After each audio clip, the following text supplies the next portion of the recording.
Na continuidade do estudo da obra de André Luiz, estamos na sua segunda obra, Os Mensageiros, e hoje vamos entrar no terceiro capítulo, que se denomina exatamente No Centro dos Mensageiros.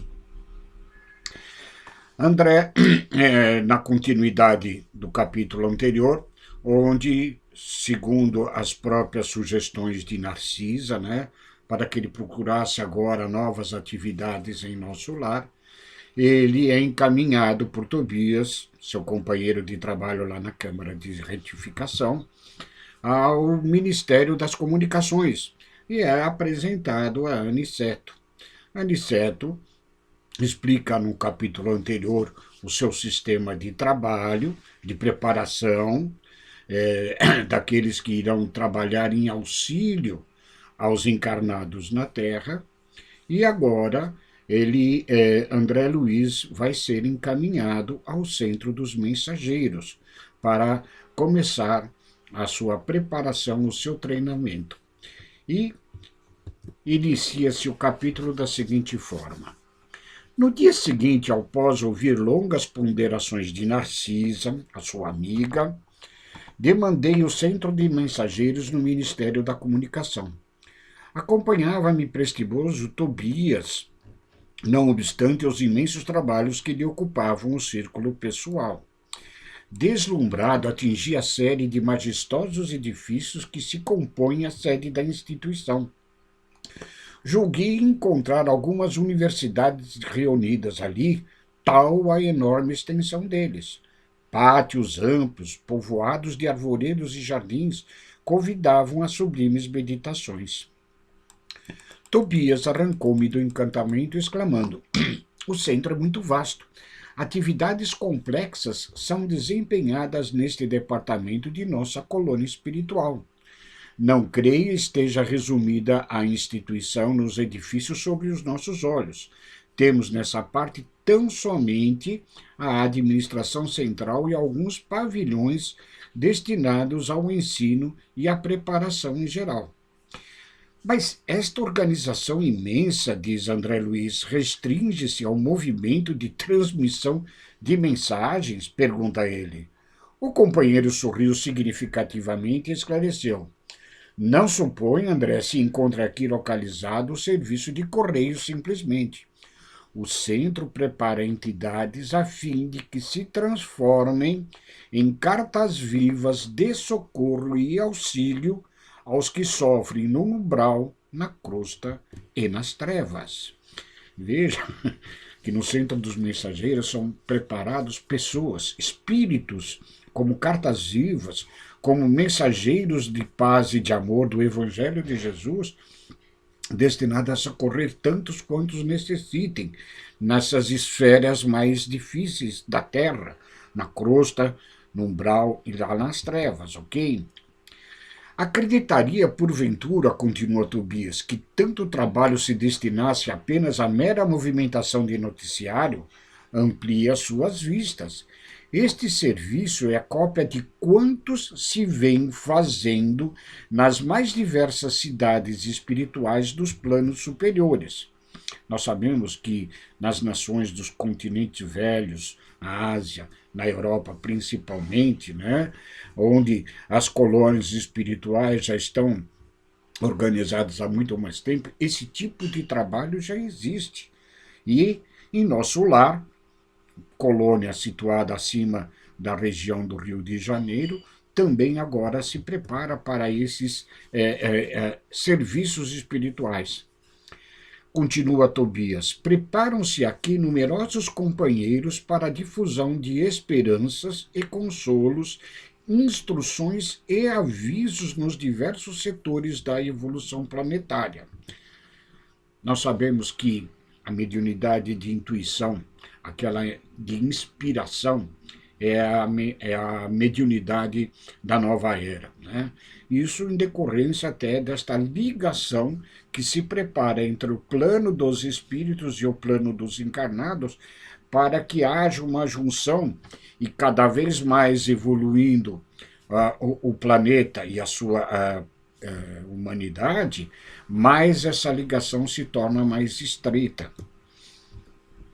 Não me refiro aqui tão só a emissários invisíveis.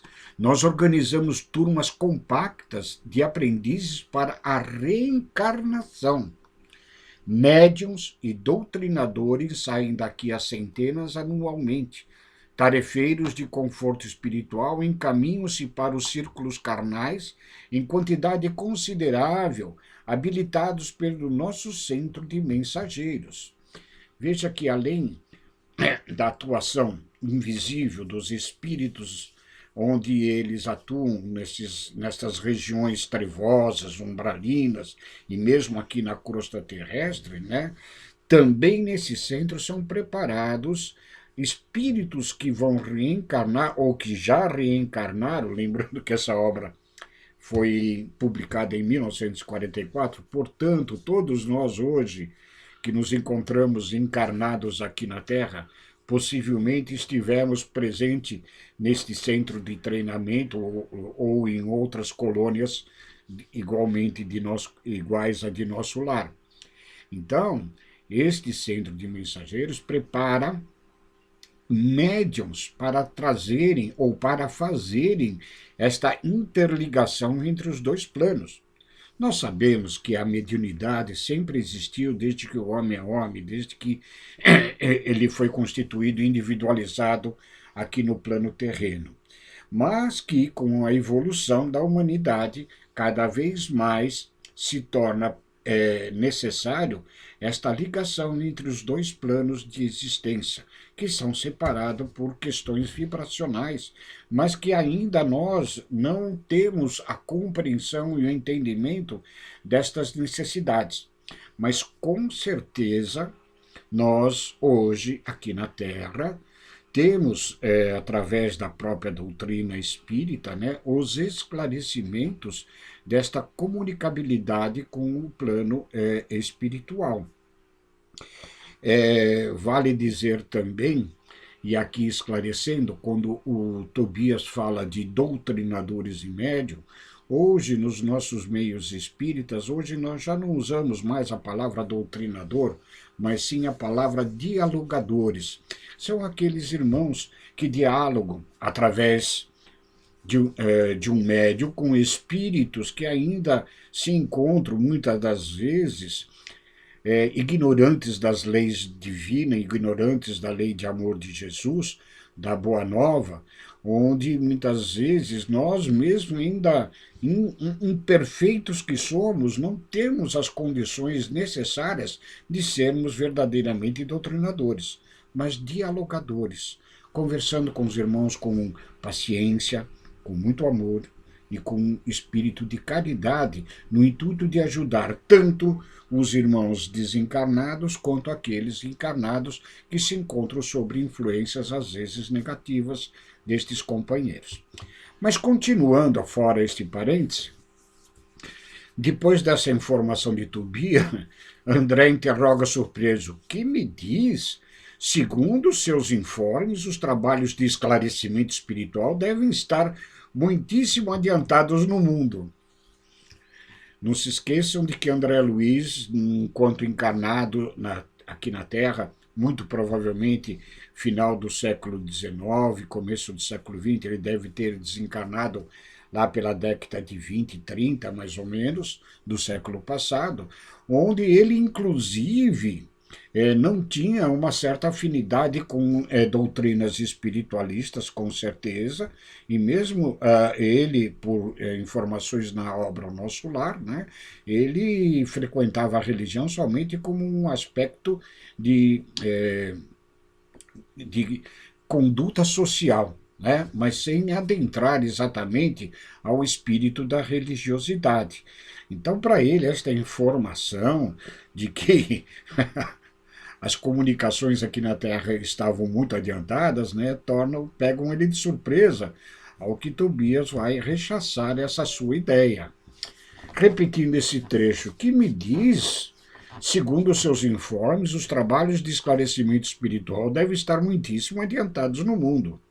Fixou Tobias expressão singular, sorriu tranquilamente, explicou: Você não ponderou, todavia, meu caro André, que essa preparação não constitui ainda a realização propriamente dita. Saem daqui milhares de mensageiros aptos para o serviço, mas são muito raros os que triunfam.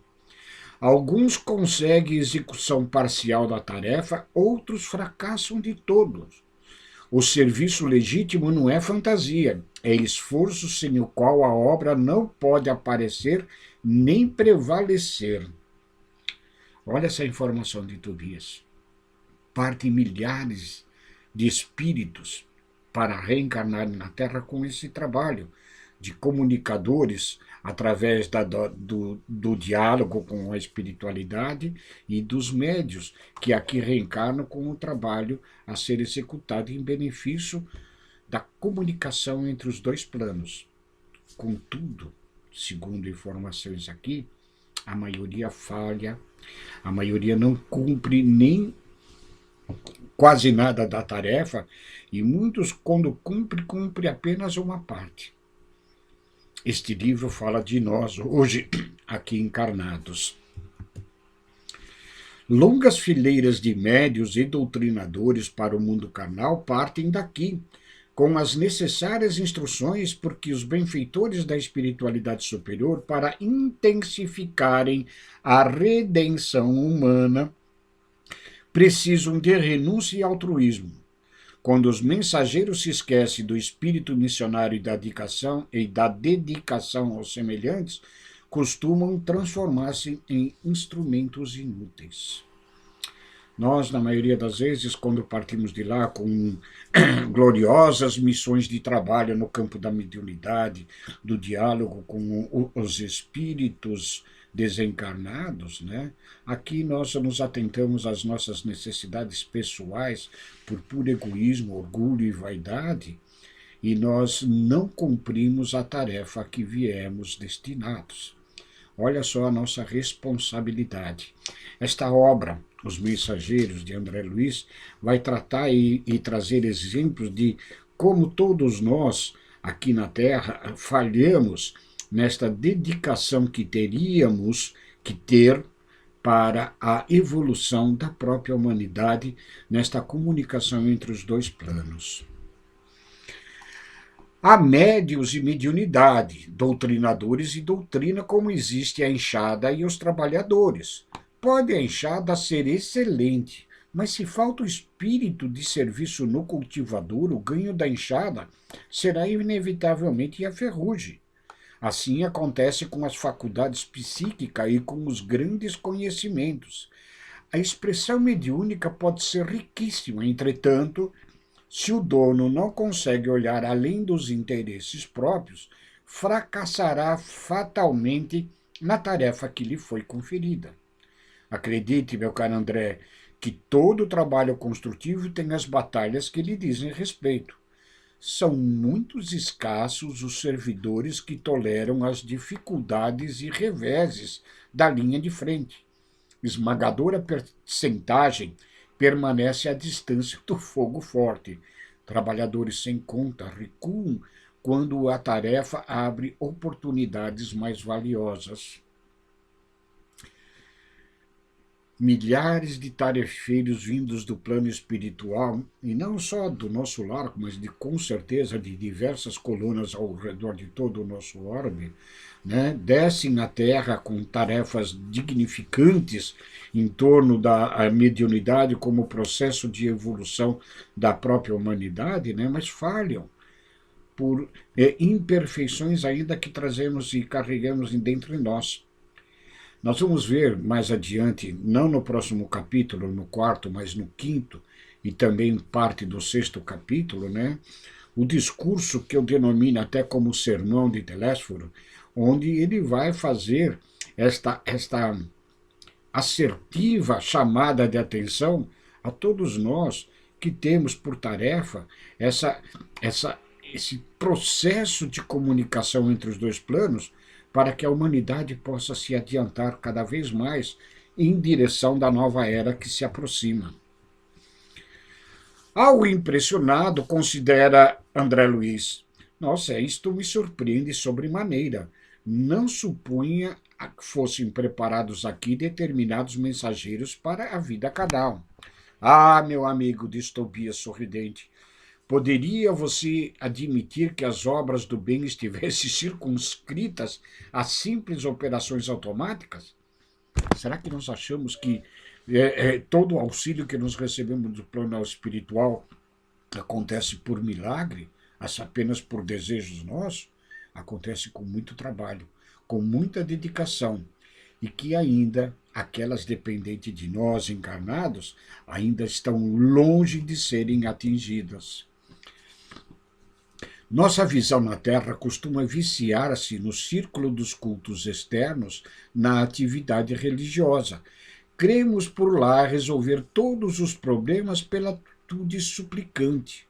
Entretanto, a genuflexão não soluciona questões fundamentais do espírito, nem a mera adoração à divindade constitui a máxima edificação.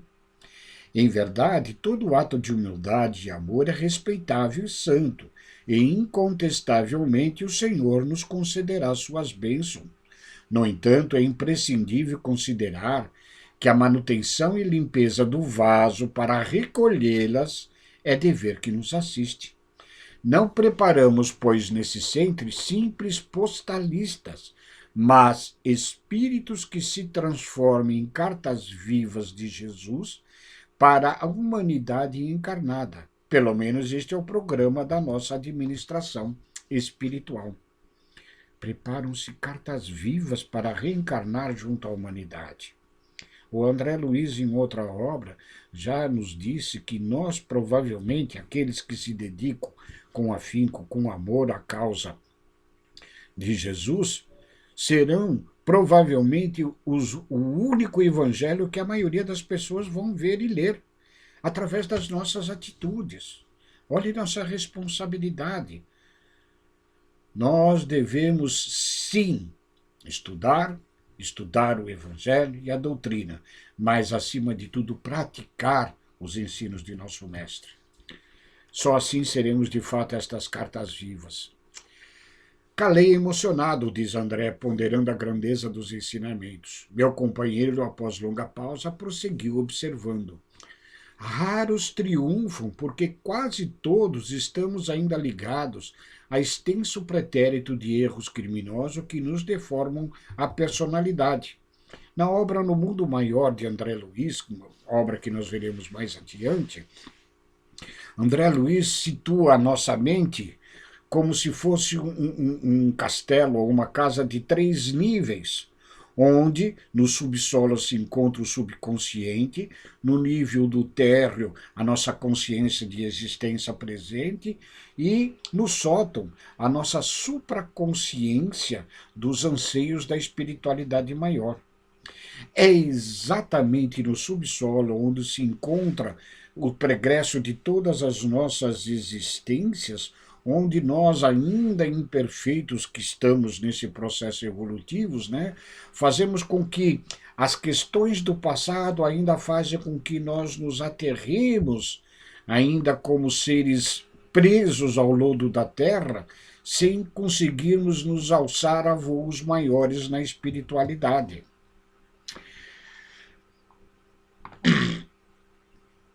Relendo esse trecho. Raros triunfam, quase todos estamos ainda ligados a extenso pretérito de erros criminosos que nos deformaram a personalidade. Em cada novo ciclo de empreendimentos carnais, ou seja, em cada reencarnação, acreditamos muito mais nas nossas tendências inferiores do passado do que nas possibilidades divinas do presente de alçarmos voos mais elevados, sempre complicando o nosso futuro. É desse modo que prosseguimos por lá agarrados ao mal e esquecidos do bem, chegando por vezes ao disparate de interpretar dificuldades como punições. Nós vemos os nossos entraves nesta existência como castigos, quando na realidade são oportunidades de crescimento espiritual. Quando todo obstáculo traduz oportunidade verdadeiramente preciosa aos que já têm olhos de ver. A essa altura, depois desse diálogo, Alcançamos, diz André, enorme recinto. Centenas de entidades penetravam no vasto edifício cujas escadarias galgamos em animada conversação.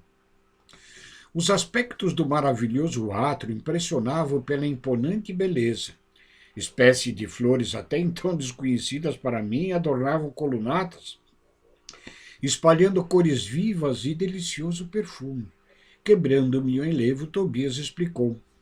As diversas turmas de aprendizes aqui encaminham-se às aulas. Procuremos agora Aniceto no departamento de instrutores.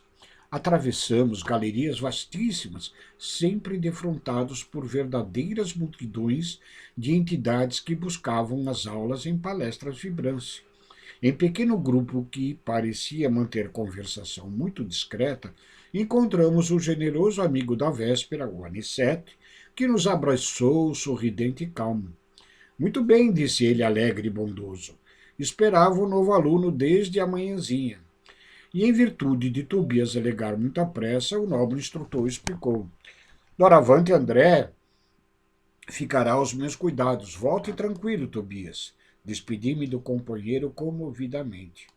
Notando-me o natural acanhamento, Aniceto determinou a um serviço que o auxilia e disse, chame o Vicente em meu nome.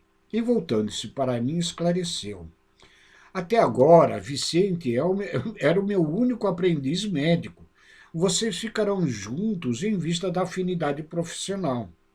Não havia decorrido 3 minutos e tínhamos Vicente diante de nós. Vicente, falou Aniceto, André Luiz é nosso novo colaborador. Foi também médico nas esferas carnais, creio, pois, que ambos se encontrarão à vontade partilhando a mesma experiência. O interpelado abraçou-me, demonstrando extrema generosidade, e após encorajar-me com belas palavras de estímulos, perguntou ao nosso orientador, quando deveremos procurá-lo para os estudos de hoje? Aniceto pensou um instante e respondeu, esclareça ao novo candidato André os nossos regulamentos e venham juntos para as instruções após ao meio-dia. E assim termina esta parte da qual André inicia a preparação para adentrar aos treinamentos junto de Aniceto, esse instrutor, onde, lá no Centro dos Mensageiros, nós teremos novas e fundamentais considerações a respeito de médiuns, doutrinadores e mediunidade. Né? No próximo capítulo ainda, sem adentrar propriamente ainda ao assunto da obra, os mensageiros, nós teremos o capítulo que se denomina o caso Vicente. Vamos conhecer nesse capítulo a situação deste novo companheiro, deste novo amigo de André Luiz, que também aqui na Terra foi médico como ele. Era esse hoje o nosso estudo deste capítulo e vamos procurar no próximo capítulo intensificar, a partir do próximo capítulo, intensificar o nosso estudo desta obra tão importante para nós. Fiquem com Deus, muito obrigado e até breve.